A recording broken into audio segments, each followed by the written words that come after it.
What's up, guys? This is Mark. Some people call me Mark, some people call me Jeremiah. I'm going to introduce myself. This is my show called Recovery Uncapped. And in my first episode, this will actually be my second episode. The first episode, I was on drugs real bad. I was on methamphetamine. And I've been sitting back a while now. And I've been in recovery for 64 days now. And I just wanted to do a recap from the first video. I don't know why it took me so long to sit down and decide to do this, but I'm going to go ahead and do it now. And go ahead and get this started. From here on out, I'm going to make a video every day. And if not every day, every other day. Throughout the week. Throughout my whole recovery. And hopefully it'll touch somebody. And hopefully I can, my story will inspire, help somebody else. But I want to go ahead and start off by letting you know that I'm a meth addict. And I'll always be a meth addict. And, where do I start? Let me think. It started about when I was about 14. I met my father for the first time. My sperm donor, as I call him. And wasn't a very good man. He was never there for me. I didn't know him until I was 12. And I don't want to say this, but I do regret meeting the man. But I can't blame others for my actions, for what I did, because it was all my own. But it started out, we started out drinking, smoking pot. And that's how it all started. I did it for acceptance, to be cool, be part of the crowd. And then eventually, one night, it led to this white powdery substance coming into play. And I had no clue what it was. And I was so hell-bent on wanting to use it. And I ended up doing it. And it went on from there, an endless cycle. For about a month and a half. And I was about 14 at the time. And he ended up going back to prison. He ended up committing a crime, catching a new charge, and they pulled his parole. And so he went back to prison. And after that, I stopped using. I didn't really have no connections to it back then. And let's think. Then from there, it was probably about, it was 2003. I didn't touch it again until 2006. And then I started using it to stay up at night on a third shift job that I used to have. And hang on. And it went from there, off and on for years after that. And it got to the point to where it started affecting my life. It started affecting my family life back at the house. And eventually I ended up living a double life. I would work through the week, go home, take care of my family, and by night I would take off and disappear for 3 or 4 days, and then come back home and expect everything to be okay. It wasn't. And I was childish then, and I didn't realize what I was doing. I did, but I didn't. I always thought she was my fiance, but I wouldn't say that she was my wife, but she was my fiance. We never got married, but we were together for 12 years. So I felt like we was, but it all ended up her leaving me, and that was rough. Rough 2 years. After she left me, I came home from RSAT, and I had to start over. I didn't have anything. I had my parents, and they were offered to help me, but still I was lost in that mentality, you know what I'm saying? Thinking I didn't have nothing else to lose. And I have 2 beautiful boys, Alex and Cameron.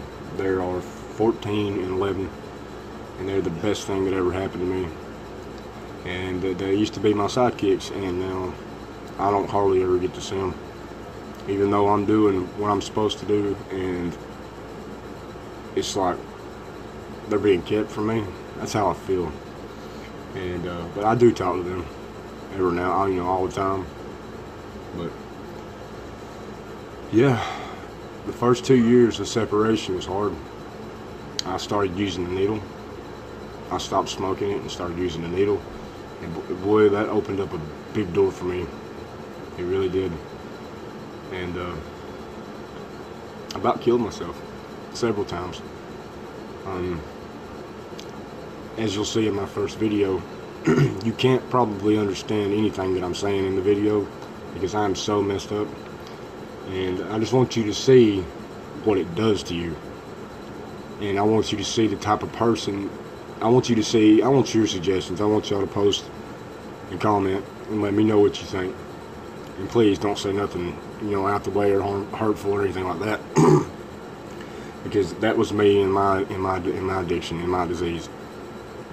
And it's not me. It is, but it's not.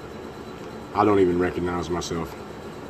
But as time goes on, I'll explain more of my story.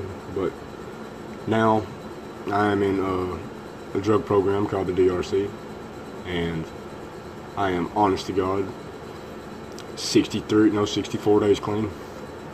I have done it all by myself. I quit cold turkey. 8 days before I started the program, I brought myself home, cut off all my communications, and I stayed here in this very room for 8 days. I did not leave the house. I stayed here and I fought my cravings and my urges. And, I did it. I feel like I feel like I succeeded in something. I fought my addiction and I won.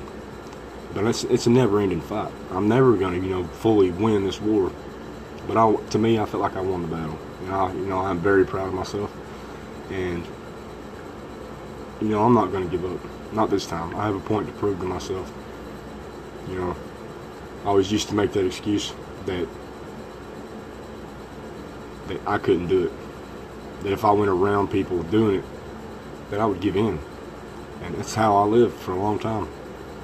I fell short and I backslid and I ran from my higher power. I turned my back on him. Turned my back on everybody. Somebody gave me a talk one day, within the 8 days that I had, and they opened my eyes. I sat in prison for a year, and I thought about it real long and hard, and I slipped while I was in there. And when I came home, I wasn't on the right path, and this was just this past year.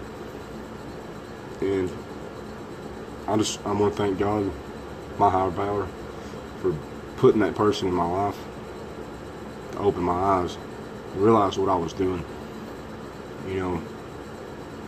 My family, my mother and father, they don't have much time left here. I mean, they have a few years left. But I don't want to spend that in addiction and wake up one day and they're done. And I missed it. And it's time to make up for everything that I've done. I don't hate myself anymore. I forgive myself. And I want anybody out there that's listening to realize and to open their eyes that you can do this. You've got this. It's not hard.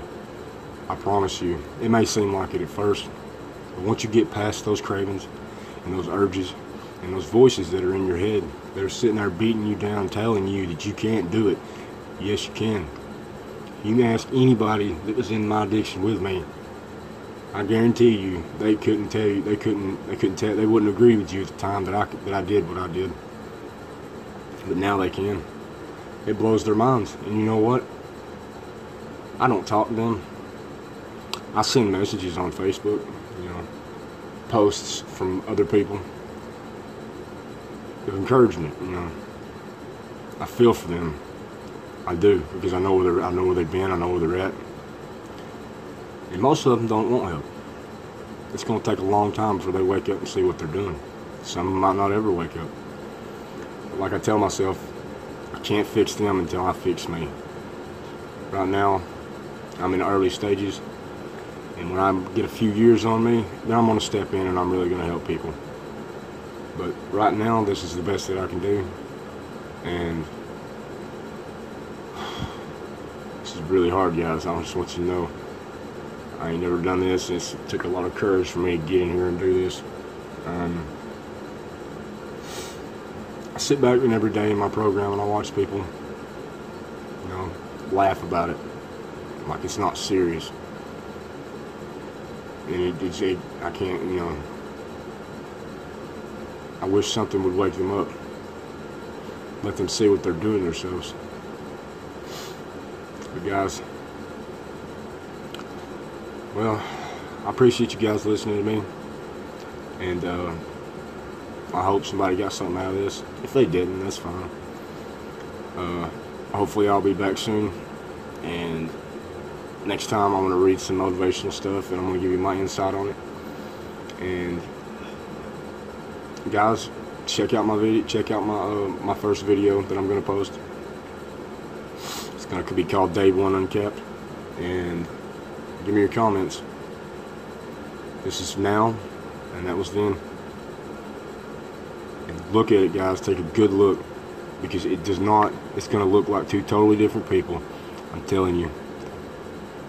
This guy, this part of me here, and that part are two totally different people. And that's a person that I never want to let back out of the cage again. I have him locked up, and I'm never gonna give him the key. It's my demon, and I want you to see it. And this will be the first time that I've shared it with anyone. And just keep in mind, it's no way to live. It's pitiful. And I just thank God every day that I'm here that I am where I am now. Well, guys, I'm out of here. I'll talk to you later. This has been Recovery Uncapped. Deuces.